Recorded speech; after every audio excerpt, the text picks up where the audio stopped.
This is the church, which is the Baptist Church of Busan.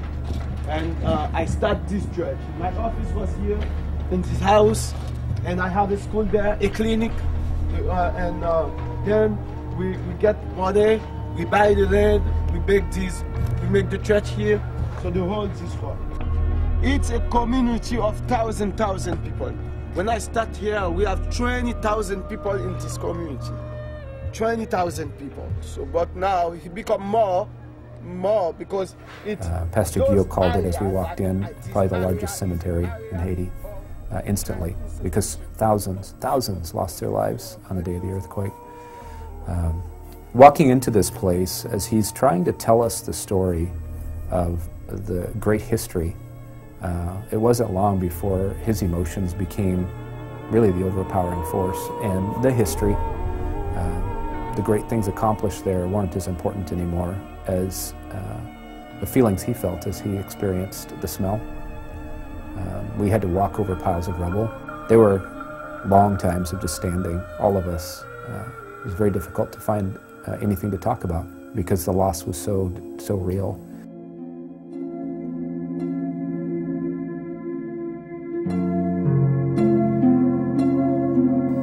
And as dusk settled in, we needed to make our way back out. And I just remember Guillaume had very little strength left. And I walked beside him as he grabbed my arm. And I've never felt anyone need me to help carry him like I felt Pastor Guillaume, just trying to get his feet to move forward as we climbed up those stairs and out of that place. Truly an emotional time beyond words for me. I can't imagine what it was like for Pastor Guillaume to walk out of there knowing what had been built was in minutes destroyed.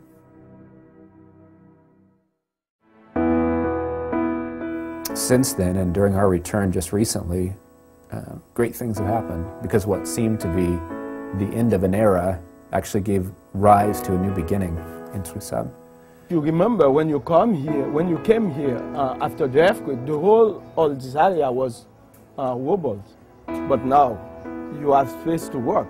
It's a good progress. Yeah. So and also, as I tell you, this area was like a cemetery when we come here. You know, you remember that I cry a lot when I come here. Nobody in this area. So when we make decision to move the rubble in the church and to rebuild the church, we rebuild the church. That's been hope in the community.